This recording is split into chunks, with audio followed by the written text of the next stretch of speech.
In a world where law firms constantly miss out on new leads due to sloppy legal intake, and often because they just aren't answering the phone, two marketers aim to provide a glimmer of hope.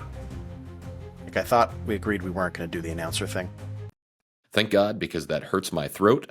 You do the intro. Gladly.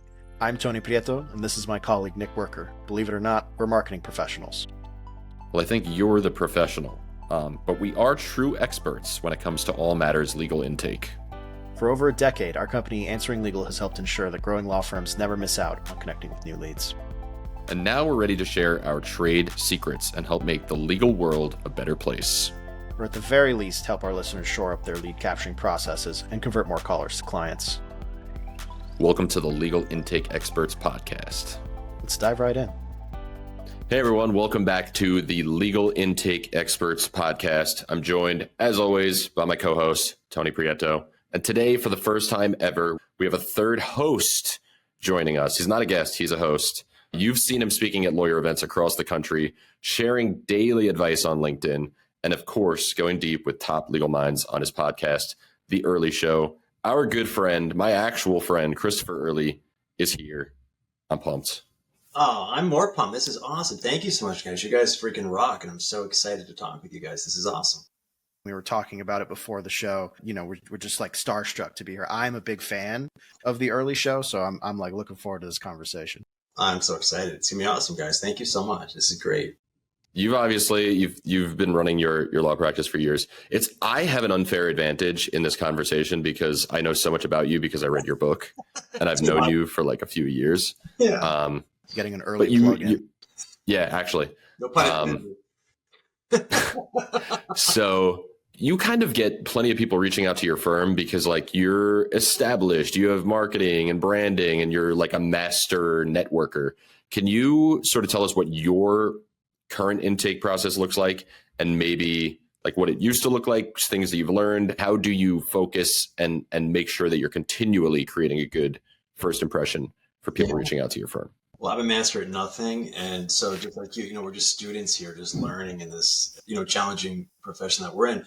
So I never really had an intake department. I didn't even know what intake meant, intake, schmintake, like I had no clue. But now it's like, that's the oxygen of a law firm. So we got to get that right. I mean, that's how we pay our bills is by, signing cases. We sign cases through intake. So I think it's a real art form. And I'll tell you, for me, I think it's the hardest thing to figure out. Like it's so hard to figure out intake and to plug holes. There's always some holes. I take it so seriously. I meet with my intake team every day of the week. I'm going to meet with them right after this call with you guys just to go over activity. How was yesterday? How was today? Keeping people accountable, showing them how important they are to me and the firm. And so, to be honest, I think intake is so freaking hard. But if you keep at it, it gets a little bit easier and you figure some stuff out. You get traction, you get more business, your firm grows. But it's just critical, so important. I am what is considered a knowledge worker, which means I can never turn my brain off. And this is all I ever think about. And it is a little fortunate for Tony that I do have boundaries because otherwise I would send him text messages like pretty much all night about crazy ideas. But I was thinking about this, I swear, on my way to work this morning, that every law firm is so different and has different offers and then different demand capture. So like if you look at law firm websites, sure, there's like a standard form fill, like get a case evaluation or do this or do that. But here's my initial problem with demand capture for law firms, and then why it's so difficult for law firms to actually do intake is how do you educate a consumer that has not spent their entire life looking for a lawyer or worrying about having to hire a lawyer who is now in this predicament? And then they go to a website and they're like, do I need a free case evaluation? Do I need this? Am I just submitting my contact info? What's going to happen? And it's so hard to set those expectations about what the person is going to go through. So just because that's top of mind for me, I'm completely derailing the conversation already. How do you like work with your team and like what's people's expectations when they call in? You know what I mean? Or what's their expectations? They submit a form. What are they looking for? All right. So two different things, right? A form fill versus a phone call, like two very different leads. I call one sort of a cold lead on the internet, just, low intent perhaps, or lower intent as opposed to a hot live phone call. So just quickly about a form fill on a website, you got to make sure, the lawyer listening to this, that your form fills actually work, because they break. If your code in your website changes, if this is maneuvered by your web designer, it can be totally broken. And so I guarantee someone on this call listening to this right now has a broken form fill. So let's get that figured out. Let's figure out that's just to verify that's working first of all. So keeping on the form fill, what do they see after? So Nick, you go on my website, you put a form fill. What do you receive? Am I educating you? Am I giving you resources? Or do you get like nothing, just blank space? It's like, did my form just go through or not? But I think it's incumbent to, tell you, Nick, we got your information. Thank you so much. And in a very subtle way, like you can stop your shopping now. You found the right firm without sounding like a jerk, like, because it's easy to send out form fills to 24 law firms, like just to try to get a quick response. All right. So let's assume that, Nick, you put your info in, we make you feel like heard and seen, that, we're sorry you got this accident, we're gonna get back to you. But then like promptness, right? This is what good firms do. They get back to you like instantaneously, as quickly as humanly possible.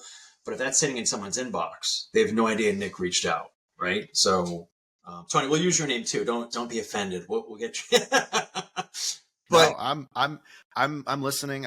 There's some writer downers in here for sure. So, I'm all about the writer downers, baby. So look, we could talk for like an hour about just form fills and how challenging that is to get, to call them quickly. That's the whole thing.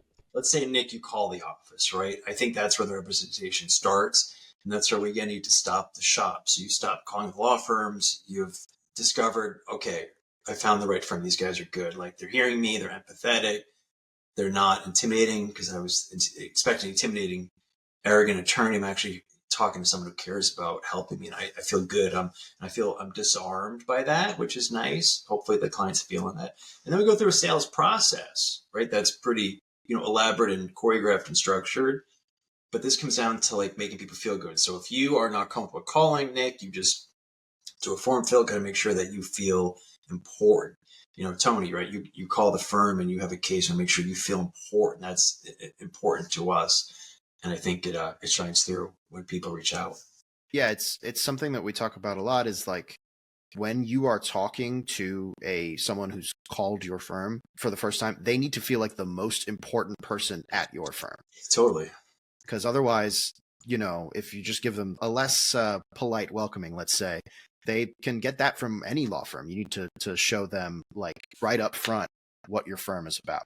I agree. I think they're a little defensive when they call, because they're expecting, a scary lawyer office who's out to screw me over and take advantage of me. So it's like, we have a lot of work to do to like change that like pretty quickly with like care and concern on the phone, and making them feel, again, seen and heard. But that's easy to do. Like, we haven't even spent any money yet, right? Our website, the form fill is accurate, the phone's answered correctly, but you're talking about sort of distracted intake, right? If a busy lawyer, busy paralegal, busy case manager, whoever is doing intake, and not even listening, okay, Tony, yep, and like banging out some type of like pleading on a case, you're going to feel like I called the wrong firm, and then you're going to be checked out. So how can we like dial you into the process that you're in the right spot? I really believe you should have an intake person doing intake, and not an attorney, not a receptionist, not anyone except intake, because that's their job. It's that critical. We just started the conversation about this is like mission critical for the firm to grow, for us to pay our bills, right? That's what intake is for. So I really believe intake should be doing intake and nobody else. If you have a super small firm, you could hire someone offshore, help you with intake. But I think it's really important. That was actually going to be my next question, was like, who handles intake, if you don't mind us taking a peek behind the curtain? Who handles intake at your firm? What is that role like? Sure. So we like to call them new client specialists, just because intake is a little clinical and cold and like off-putting. Because again, we have to assume they're intimidated, they don't feel comfortable. So you're in the hands of not an intake person, which again, clinical, it's more, we intentionally call it new client specialists. So we have people here in the US, abroad, who are very well trained, and they're, more importantly, just really good core values people, like fit our core values. So intake is sales. Intake is not a legal job; it's a sales job, right? It's to convert. A lot of times you talk about like a car dealership. If someone comes on that lot to buy a car, you got to make sure they don't go down the street to the next dealership. be a sales professional, right? Handling that. And so that's how we operate. But I just think it's a long process to figure out. It's taking me years, and it'll take me many more years until I'm where I want to be with that. But yeah. Just that one realization, right? Like intake is sales. Some attorneys never get there. It's sales. That's all we're doing is trying to help people out, right? But totally sales. I didn't know that for a while. That's all it is. It's not complicated. It's like you're selling services, premium good high level services. So they don't have to call the law firms. They've called the right place. I'm assuming we have a lot of reviews online, right? That people, they vetted us. They see some social proof because what we say is great. What others say about us is 10 times more important. It's so easy to screw up intake because I've done it for years. But then again, once you have a couple wins with the right people, the right process, we use lead docket. We got to have the right technology.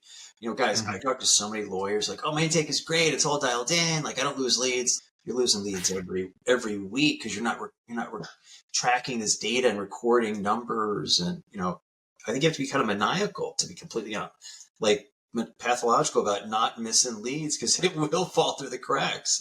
I've seen it. I've lost a lot of money that way. I know.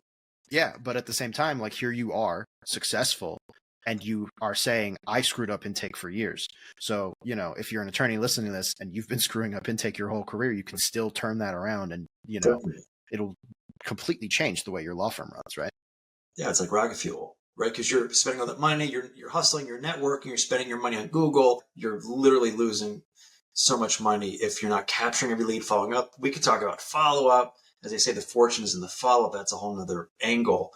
But just dialing in, I think the practitioner, if there's no intake instituted, there's no process, like, again, you can't do this in one day. It's a process, but like, just get a little bit better today. Like, dial something in. We just checked. Our form fill is great. They're working. Our phones answer. Is our receptionist cold? Is our receptionist warm? Right? Like, let's be honest. You should call your office. That's cringe-inducing to call your own office sometimes because it's, we find things. That's the whole point of doing it. But I encourage you to call your office and go through the experiences as a pretend client and see what that feels like and sounds like for you. If you can't record your call. You should probably record your calls. CallRail, what converts. If you need help with any of that, reach out to us. We'll put you in contact with somebody, but look up those two companies and they will most likely help you implement as well. It's been a long time since I needed implementation because I run ours. So recently I was in contact with one of our customers, a law firm, who had a criticism of the way that we answer phones for them and do intake. And obviously we're not doing like, here's exactly what's going to happen in the process. That would be insane and would take an insane amount of manpower. But we do preliminary intake and do a warm handoff to law firms. And one of the criticisms that I got from this attorney was that his customers were not happy with the amount of questions that they answered when they had to call in. And I found that very interesting because, and here's where I keep going back to, people don't know mostly how to hire a lawyer and what they're going to have to go through in order to get answers. So it is this weird sort of like tightrope walk that you have to do of making sure you have enough information from the caller or the prospect to give them answers about how you're going to help, but also set expectations about why you're asking them these questions. So can you give me a little info on like how you help educate people during the intake process about like why they need to answer certain questions, why you might need to know how helpful that is to you? And like, is that part of like a successful process? Because I know we could talk about follow-up forever, but I think once you actually have them on the phone, or maybe like what you said right after the form fill, like educate them about what's about to happen. Like, how does that work? I'm a big fan of education. So let's go back to the website really quick, right? We're offering you, Nick, free books, free resources. Here, please, while you wait for the phone call, which is coming very, very soon to you, download this free book, this free report, this white paper that's going to help you educate yourself so you don't get screwed by the insurance company, right? Because, brutal honesty here, people are more concerned with not losing something than they are with gaining something. So people don't know what they don't know. So let's educate them that you could actually get really screwed by not doing the right stuff. So here's a book to hopefully help you out a little bit. So that's the website side of stuff, right? The cold stuff. More stuff, someone calls. I think we need to qualify them as quickly as we can So it's not waste their time or ours. So part of sales is qualifying. Right? Is Nick a qualified lead or not? If he's not, we owe it to him ethically to just like let him know quickly, we're sorry, we're not the big firm. Hopefully we have a referral partner that can help you with your case and we can connect you. But if we don't, we're going to be brutally honest again and say, Nick, I'm really sorry. We aren't able to help. And to like sort of saying it in a loving way so you feel heard and important and not pissed. Because if I piss you off, you're going to give me a bad review and you're going to tell everyone how bad Earley is. So it's like, this is like free stuff. Just be kind to people, no matter what you do. Now, if we qualify you, Nick, you actually do have a case. Our intention is to get you sent up quickly so we can start working for you quickly. Because again, we're going to assume the insurance company is sending you letters and you're doing all this stuff. So let's get you in our universe as quickly as possible so we can protect you and get going, right? So sales, yes, but part of that is qualify. See, that's a challenge. A lot of times the intake is that qualifying. Sometimes we get, as you said, sometimes it may seem like we're asking too much stuff. How do we strike that balance of just enough to determine whether or not we can actually help with your case or not? Because you don't want to be on the phone for an hour and only find out that Earley can help you out, right? Let's just sort of like get people in the right, for lack of a better word, bucket as quickly as possible and out of fairness to them and their time. Especially in something like, I mean, it's true of most legal disciplines, but personal injury especially. Hopefully the person who's calling you has never had to deal with this before, right? So most of the people calling you are strangers to this entire process. And a lot of times when you're an expert of any kind, it's so hard to put your head into the head of someone who isn't an expert because you've been living and breathing personal injury law for so long that it all seems so obvious to you. Right. But in a way, you are kind of like a teacher. And if you're a teacher of math and you just say, wow, this is so obvious, your students just aren't going to pick up on it. And a lot of times, something that we talk about a lot is like the importance of intake, even if the person isn't qualified lead. Like if you're rude to them or whatever, they will leave you a bad review, and those things add up. Absolutely. Reviews can make or break your firm. We had a potential monster case call yesterday, someone with a monster case potentially, who said, we called you because of your reviews. So we're shopping at the lawyers, but we saw your reviews. Okay, now we're in the game. But if you don't have those reviews, like you're not in the game. Right? God forbid you have really bad reviews. Not just like, it's better to have no reviews than I think really bad reviews. So yeah, let's just, dial those in. So Nick, you called the case. Our job is to hold your hand, right? Assuming we qualify you as a case that we can give value to and help you with. Hold your hand across that bridge, right? We're your advisor. So, because you feel that love and like these guys got my back. I called the right place. Those reviews are legit. Just like they said, they're taking care of me and they're not trying to hustle me and just look at me as a paycheck. Like I'm actually a human being. You're going to feel really comfortable. Now we can't convert everybody. We treat the way we're treating Nick in this call, like that's how we treat everyone.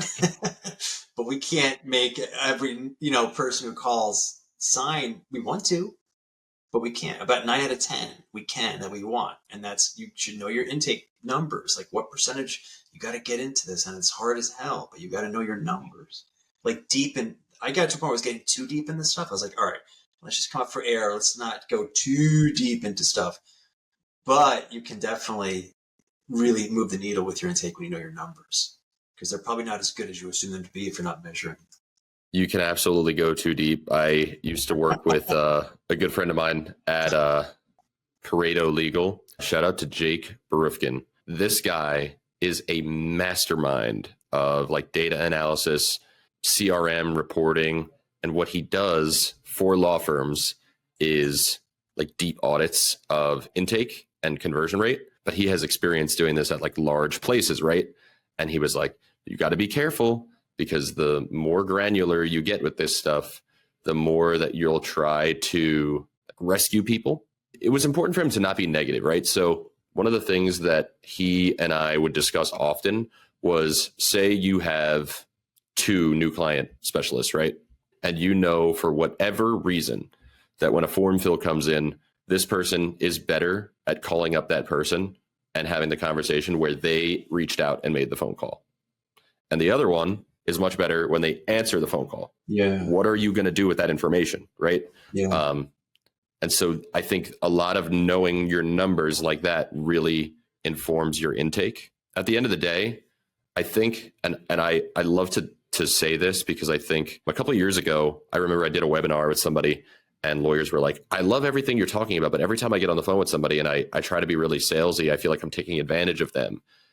And you're not taking advantage. Like if your intention is to help people, Yeah. why would you not give yourself the best opportunity to help people? Because to me, I know you, right? And I'm a big energy vibes guy. I can tell you are a genuine person, maybe flawed, right?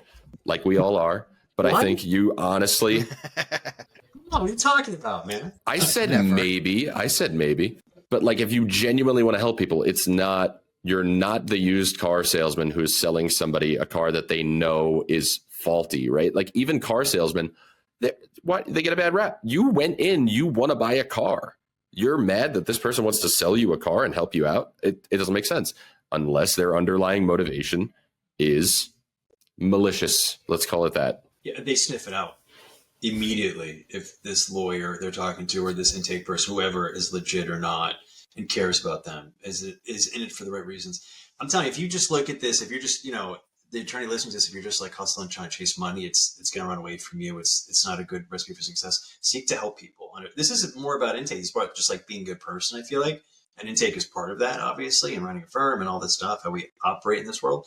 But like doing good is going to like reward you with a abundance of good stuff. I believe that. But yeah, to your point, Nick, like they could sniff it out a mile away, right? Because again, they're so defensive when they call. To your point, Tony, earlier, first time they've never talked to a lawyer before, maybe in their life, they're scared as hell.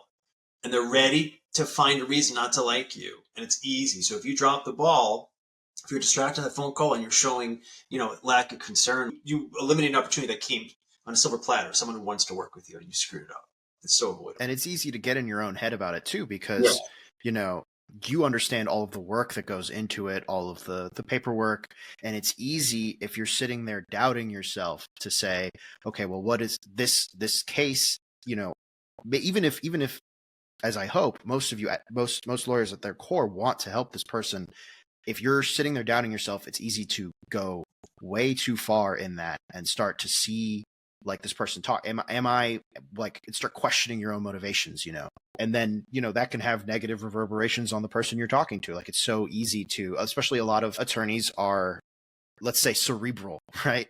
They like to think, they like to research a lot of, there's a lot of different reasons to get into the legal profession. And that can have drawbacks on, your communication style, let's say.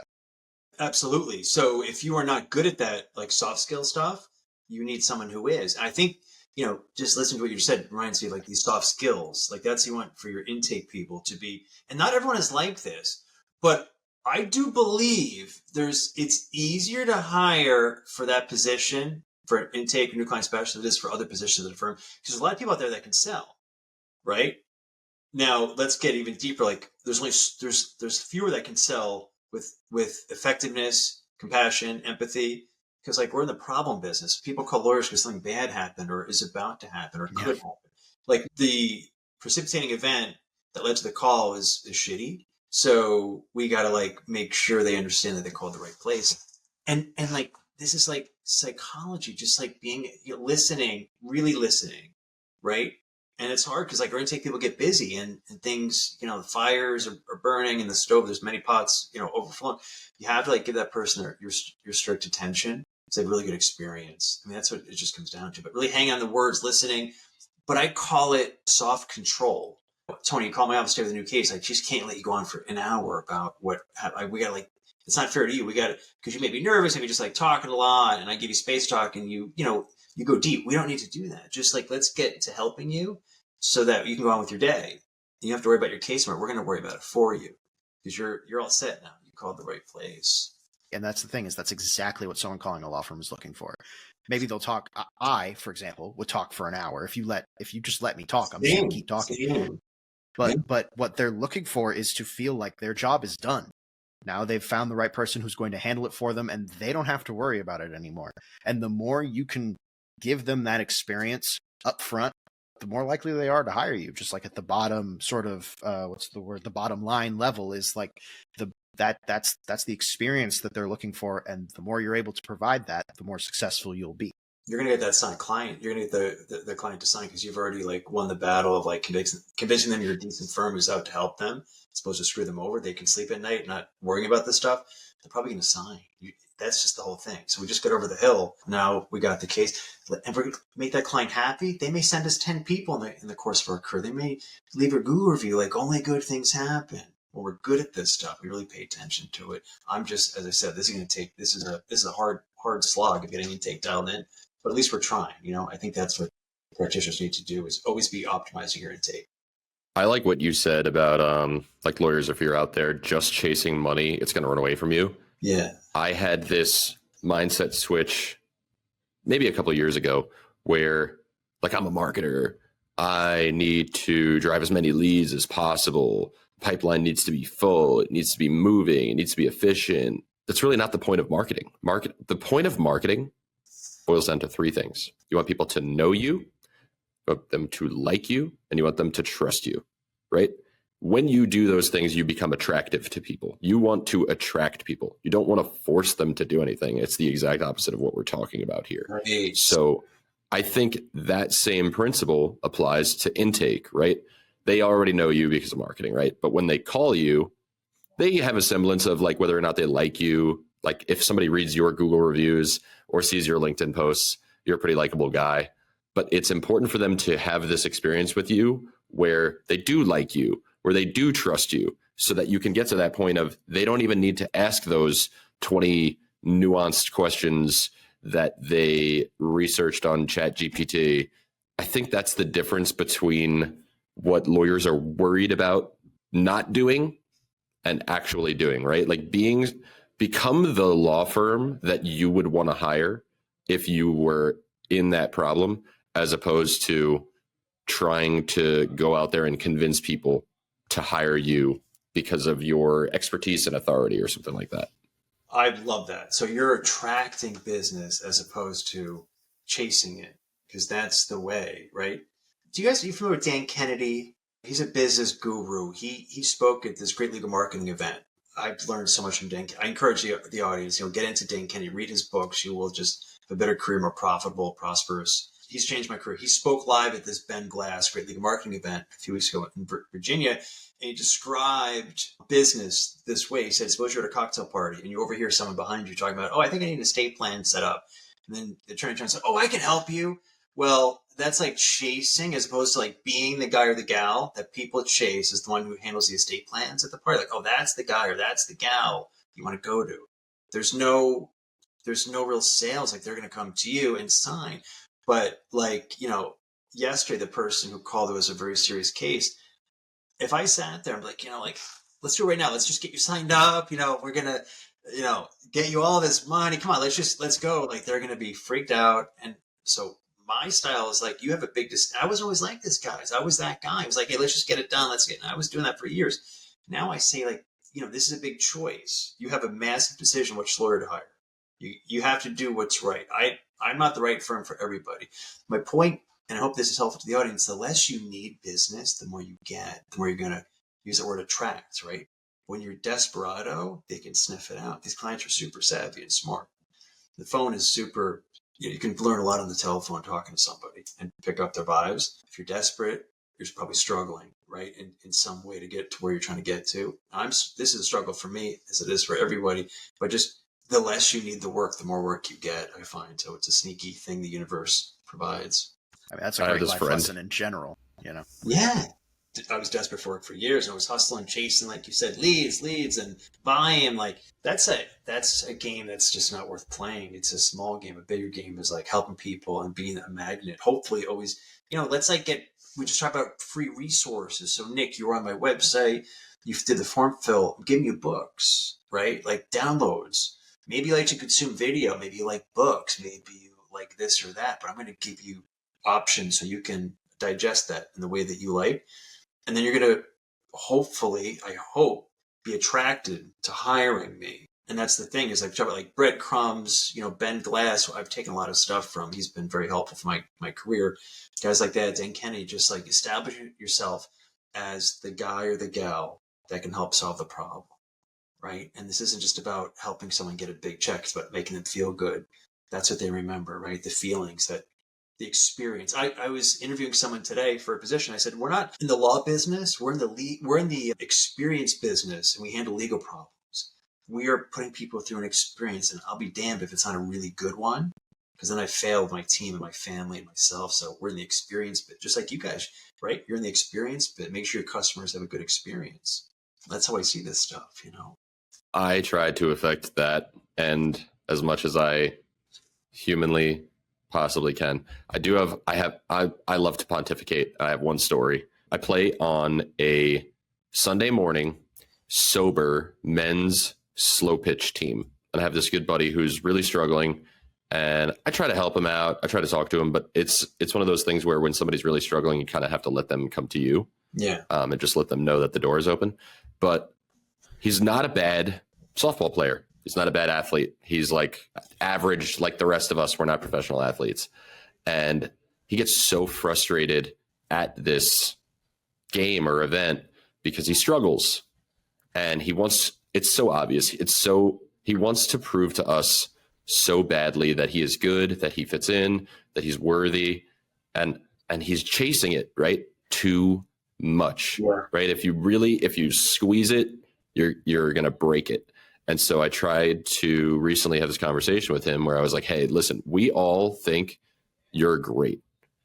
We don't even really care if you're good at this game or not, because after this is over, like, I'm going to go watch football and like eat crappy food and pretend that I'm not ruining my diet.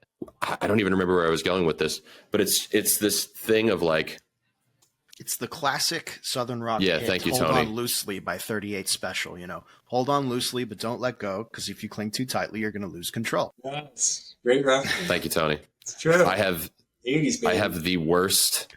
My sentence will fall off here, and then Tony goes, no, I know exactly what you mean, and finishes it for me. Trying too hard, right? It's like trying too hard, right? He's desperate. Not in a bad way. He has good intent. He just wants to, Exactly. be there. But you can't will yourself into everything. Let things happen naturally, right? But I can relate to him. I mean, totally. In many ways, it's a struggle, right? So this is tough stuff. Yeah, man. Well, we couldn't have asked for a better first guest host. If you're not already watching the Earley Show podcast, I have no idea what you're doing. I watch and listen to passively. I would say most of them, but like I wish I could listen to more. You need to go check it out on Spotify, Apple Podcasts, or the Answering Legal YouTube channel, which will be linked everywhere, because we want to give you the opportunity to learn from a wise law firm owner. I just want to say, I don't know when we hooked up, 3 years ago, 2.5 or whatever, started a conversation, you gave me this platform. I'm just grateful for you guys. I think Answering Legal is fantastic. The vibe is right. I love it. It's a good partnership we have. I love the way you guys operate as people and in your business, obviously. I'm just grateful you took a chance on me, you try to deliver, and here we are. We're helping elevate the profession, and that makes me feel super boosted and happy. So I appreciate you guys so much.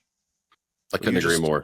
Yeah, you just plugged Answering Legal, so now we want to give you the opportunity to plug yourself. Obviously, the Earley Show, but you wrote a memoir, right? I did write a memoir. I'd love to send it to you for free. Hit me up, LinkedIn, reach out to me anyway. I'd love to say my memoir. I wrote that to make impact, not make money. But a lot of us lawyers struggle, and I struggled hard for a long time, struggling a little bit less now, but always, it's always a struggle. We all relate to struggle. So I would love to send you my memoir. Check me out online, chrisearley.com, EARLEY. Call my cell. I'd love to hear from you, have a conversation. Again, I don't have the answers, but I'm willing to learn and learn what you know. We can share together and help each other. My cell is 617-956-2501. Call me. I'd love to hear from you. Definitely hit me up. And that's how you know the guy is genuine, because I got 6 spam calls this morning. I'm not putting my cell phone number on the internet for nothing. Can we delete that? But yeah, the spam spreads like a virus from me.